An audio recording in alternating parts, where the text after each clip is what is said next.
অসংখ্য ধন্যবাদ আপনাদের সুব্রত বাইক গুরু চ্যানেলের সাথে যুক্ত থাকার জন্য। আমি সুব্রত, আপনারা দেখছেন সুব্রত বাইক গুরু চ্যানেল। তো আজকে আমার কাছে এসছে FZ-S ভার্সন 3 নিউ মডেল গাড়ি। গাড়িটা যেটা সমস্যা হচ্ছে সেটা হচ্ছে গাড়িটা টানছে না, রেস বাড়ালে হাঁ হাঁ করে রেস বেড়ে যাচ্ছে কিন্তু পিক আপ উঠছে না।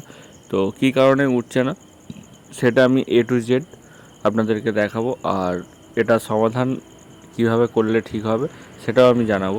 তো চলুন, সবার ফার্স্ট আমাকে যেটা করতে হবে, মোবিলটা রেন করতে হবে, করে আমাকে ক্লাচের কভারটা খুলতে হবে।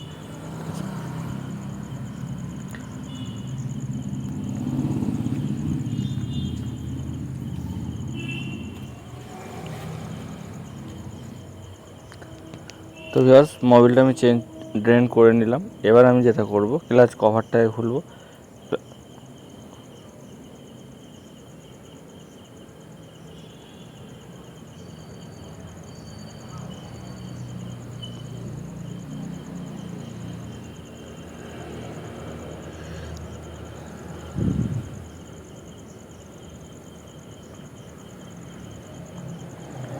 তো চলুন, ক্লাচ কভারটা আমি খুলে নিয়েছি। এবার আমার পালা হচ্ছে ক্লাচ প্লেটগুলোকে বের করার। ইয়ামাহা FZ-এর সবথেকে সুবিধা হচ্ছে ক্লাচ প্লেট চেঞ্জ করা। মানে শুধু যদি ক্লাচ প্লেট খারাপ হয়ে থাকে তাহলে ক্লাচ প্লেট চেঞ্জ করতে এমন কিছু সমস্যা হয় না। যে কেউ যদি ভিডিওটা প্রথম থেকে শেষ পর্যন্ত দেখে থাকেন, যে কেউ চেঞ্জ করতে পারবেন Yamaha FZ-S version 3 clutch plate. চলুন, এই যে 10 নম্বর বোল্টটুকুনো আছে, খুলে স্প্রিংটাকে আগে খুলে নিচ্ছি।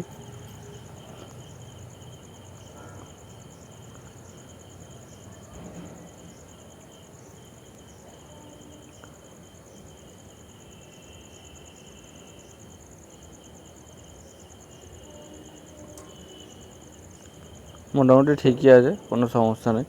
আর একটা জিনিস মাথায় রাখবেন, যখন ক্লাচ প্লেট পাল্টাবেন তখন এই যে দেখতে পাচ্ছেন একটা বল দেখা যাচ্ছে, এই বলটা যেন পড়ে না যায়। অনেক সময় কি হয়, অনেক গাড়ির ক্লাচ প্লেট চেঞ্জ করতে গিয়ে বলটা পড়ে যায়, তার জন্য ক্লাচের সমস্যা এসে যায়। মানে ক্লাচটা ঠিকঠাক ফ্রি হয় না, ফলস হয় না ঠিকঠাক, অনেক অনেক সমস্যা আছে। তো চলুন, এবার আমি চেক করব ক্লাচ প্লেট কোনটা কোনটা খারাপ হয়েছে সেটা চেক করব। প্রথম যে প্লেটটা আছে সেই প্লেটটা খারাপ হয় না, কিন্তু দ্বিতীয় যে প্লেটটা রয়েছে সেই প্লেটটা অনেকটাই খারাপ হয়েছে। এবং তৃতীয় নম্বর প্লেটটা দেখি কী হয়েছে। দেখতে পাচ্ছেন তৃতীয় প্লেটটাও খারাপ হয়ে গেছে। হ্যাঁ, আর একটা জিনিস বলে দিই, ক্লাচ প্লেট যখন ফিটিং করবেন মাথায় রাখবেন, যেরকম হন্ডা সাইনে যেরকম ক্লাচ প্লেট আলাদা আলাদা হয়, ঠিক সেম ইয়ামাহা FZ-S-এ ক্লাচ প্লেট দুটো ক্লাচ প্লেট আলাদা আলাদা হয়। আর আমি যেটা দেখতে পাচ্ছি, যেটা বুঝতে পারছি, সেটা হচ্ছে যে দুটো ক্লাচ প্লেট খারাপ হয়েছে সে দুটো ভুল লাগানোর কারণে খারাপ হয়েছে। কারণ এই ক্লাচ প্লেট দুটো সাধারণত সবার লাস্টে আর সবার ফার্স্টে থাকে। তো এইগুলো যেটা করেছে ভিতরে দিয়ে ফেলেছিল, ভিতরে দিয়ে ফেলার ফলে যেটা হয়েছে, এটা খুব তাড়াতাড়ি নষ্ট হয়ে গেছে। তো আলাদা আলাদা ক্লাচ প্লেট কেন থাকে সেটাও আমি আপনাদেরকে দেখিয়ে দিচ্ছি, যে কিভাবে আমি বুঝবো যে আলাদা ক্লাচ প্লেট। পুরোনোতে ক্ষয়ে গেছে বলে সেই জন্য ঠিকঠাকভাবে বোঝানো যাচ্ছে না। নতুন ক্লাচ প্লেটে আপনাদের ঠিকঠাকভাবে ভালোভাবে দেখিয়ে বোঝানো যাবে। তো চলুন, নতুন ক্লাচ প্লেট ফিটিং করতে হবে, তার জন্য নতুন আমি ইয়ামাহা থেকে অরিজিনাল ক্লাচ প্লেট নিয়ে নেবো, সাথে স্টিল প্লেটটাও দেবো।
তো ভিউয়ার্স, আমি অরিজিনাল ইয়ামাহা থেকে ক্লাচ প্লেট নিয়ে চলে এসেছি।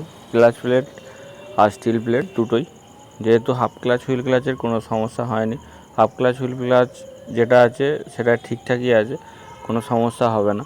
তো এই যে স্টিল প্লেটগুলো মোটামুটি সবই একই দাম। স্টিল প্লেট আমি দেখিয়ে দিলাম দামটা কী আছে। আর তার সাথে সাথে ক্লাচ প্লেট এই যে দেখতে পাচ্ছেন, একটা 182, দ্বিতীয়টাও 182, কিন্তু আর একটা দেখুন ক্লাচ প্লেট 151 টাকা, আর একটা আছে সেম 151 টাকা। এই যে মানে দুটো 182 আর দুটো 151। আর এর কোয়ালিটিটাও আমি আপনাদেরকে দেখাবো যে কি তফাৎ আছে এই দুটো ক্লাচ প্লেটের মধ্যে।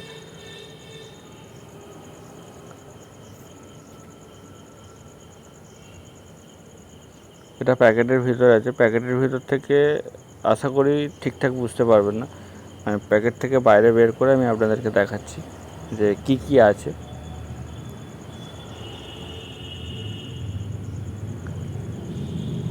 তো ভিউয়ার্স, দেখতে পাচ্ছেন আমি দু রকম ক্লাচ প্লেট আলাদা আলাদা করে নিয়েছি। এর মধ্যে রয়েছে একটা হচ্ছে হার্ড ক্লাচ প্লেট আর একটা হচ্ছে soft clutch plate. Hard clutch plate দুটো যেটা থাকবে সেই দুটো হচ্ছে ভিতরে থাকবে, আর যে দুটো সফট ক্লাচ প্লেট মানে নরম ঘাসবোর্ড দেওয়া, সেই দুটোকে বাইরে রাখতে হবে। কারণ এই নরমগুলো যদি আমি ভিতর দিকে রাখি তাহলে খুব তাড়াতাড়ি ক্ষয়বে, খুব তাড়াতাড়ি নষ্ট হবে। এই যে দেখতে পাচ্ছেন যে দুটো নরম আছে আমি সামনে আর সবার লাস্টে আর সবার ফার্স্টে দিলাম দুটোকে, আর যে দুটো হার্ড রয়েছে সেই দুটোকে আমি যেটা করলাম সেই দুটোকে ভিতরে রাখলাম, যাতে করে সে দুটো তাড়াতাড়ি নষ্ট না হয়। তো ক্লাচ প্লেট ফিটিং করা নিশ্চয়ই জানেন, এর আগে আমি ভিডিওতে দেখিয়েছি বা বলেছি। তার আগে আরেকবার বলে দিচ্ছি আপনাদেরকে। ক্লাচ প্লেট দেওয়ার পর স্টিল প্লেটটা যেদিকে রাখবেন একদিকেই রাখবেন। দেখবেন স্টিল প্লেটের একদিকে ধার আর একদিকে একটুখানি মানে ধার কম, রাউন্ড টাইপের আছে। তো যেদিকে স্টিল প্লেটটা রাখবেন একদিকেই সব কটা স্টিল প্লেট রাখবেন, এতে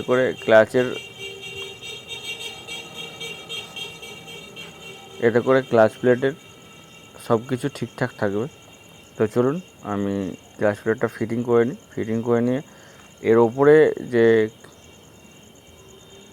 ওপরে যে ঢাকাটা লাগাবেন মানে হাফ ক্লাচ হুইল ক্লাচের যে কমপ্লিট করবেন ক্লাচটাকে, যদি বুঝতে অসুবিধা হয় যে ঢাকাটা অনেক সময় দেখবেন যে বসছে না, এই যে আমি বসাচ্ছি অনেক সময় দেখবেন বসছে না, তখন দেখবেন যে এর গায়ে একটা অ্যারো মার্ক আছে ছোটো পারা, যেরকম টাইমিং চেনের স্পকেটে গোল একটা ছোটো মার্ক থাকে হিরো হন্ডা স্প্লেন্ডারে, ঠিক সেম অ্যারো দাগ রয়েছে। ঠিক দাগে দাগে বসাবেন, দেখবেন একদম ঠিকঠাক বসে যাবে। তো চলুন, বসিয়ে দেওয়ার পর স্প্রিং আর বল্টুগুলো সব ফাঁসিয়ে নিতে হবে, নিয়ে এটাকে আমাকে কমপ্লিট করতে হবে।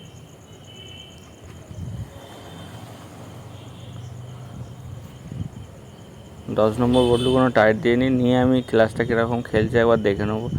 ইয়ামাহা গাড়ির এই একটা ফেসিলিটি যেটা আছে, আপনি ক্লাচ কভার না লাগিয়েও ক্লাচটা কীরকম খেলছে দেখতে পারবেন।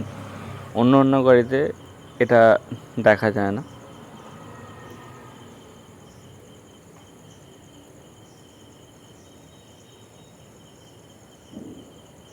তো ভিউয়ার্স দেখুন, আমি যখন ক্লাচটা চাপ দেবো তখন ক্লাচ হাউজিংটা আস্তে আস্তে ফাঁকা হয়ে যাচ্ছে, আর ছেড়ে দিচ্ছি যখন তখন ঠিক জায়গায় এসে যাচ্ছে।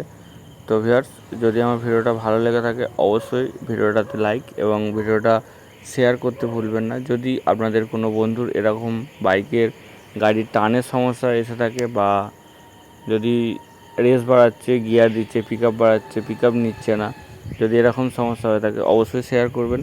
আর যদি আমার চ্যানেলে প্রথমবার এসে থাকেন অবশ্যই চ্যানেলটিকে সাবস্ক্রাইব করে পাশে থাকা বেল আইকনটাতে অল অপশনে প্রেস করে দেবেন। দেখা হচ্ছে নেক্সট ভিডিওয়ে। ধন্যবাদ, ভালো থাকবেন।